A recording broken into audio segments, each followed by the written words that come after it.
Effective ba talaga to? Oo. Sabi nila. Hi, Pao. Hi, Joanna. Oh, ano yan?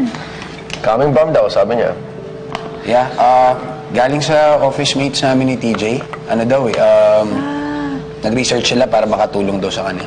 Talaga? Ang bait naman nila. Oo nga eh. Baka, ha? Sigurado ako silulumay pa ka na nito, no? No? O, sabihin mo sa kanila, thank you, ha? Oo, sige bro. Sakto, magamit ko to sa camping trip namin ni Dad next week. Para calming lang din ako. Calm down, hindi ako mag-beast mode. Pero fairness sa amoy, ha? Napapaka-calming nga ako ngayon, ha? Yan.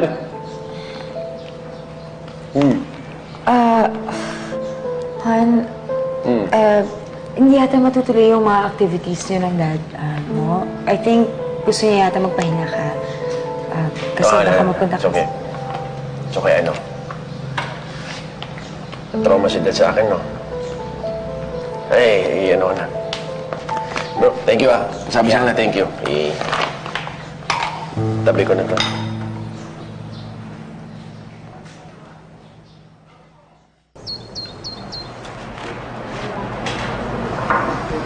Will you relax, Pao? Parang takot ka na may makakita sa'yo dito. Takot naman talaga ako eh. Nakakapaling kaya. You know what? Bigay ko na pala yung gift mo. You know what's worse? Sinungaling ako at nagpasalamat yung dalawa.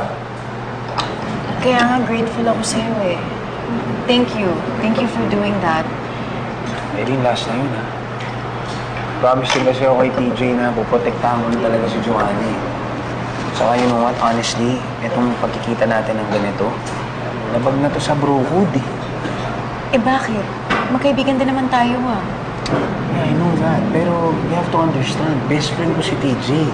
So yung loyalty ko na sa kanya. Erin, meron sana akong pakausap sa'yo eh. Baka pwedeng, ano akong kulitin. Huwag na akong tawagan. Saka, please, huwag mo na akong gawing tulay kay TJ.